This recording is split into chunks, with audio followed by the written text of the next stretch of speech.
ഒരു മകൻ ഉണ്ടാവണമെന്ന് ഒരു വട്ട് തോന്നി. അത് കഴിഞ്ഞു. ഇനി ചേഞ്ചുള്ള മറ്റെന്തെങ്കിലും വട്ടുണ്ടോ?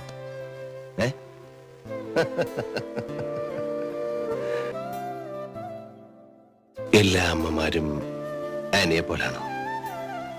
അതെ കുഞ്ഞെ, മനസ്സിലുള്ളത് എനിക്കറിയാം. കുഞ്ഞിന്റെ അമ്മയെ കുറിച്ചല്ലേ ഓർത്തത്. ഞാനും കേട്ടിട്ടുണ്ട്. ആ സ്ത്രീക്ക് ഒരിക്കലും സുഖം കിട്ടിയിട്ടുണ്ടാവില്ല. ജീവിതം മുഴുവനും നീറി കഴിഞ്ഞിട്ടേ ഉണ്ടാവും. ആനി മോനെ സ്നേഹിക്കുന്ന പോലെ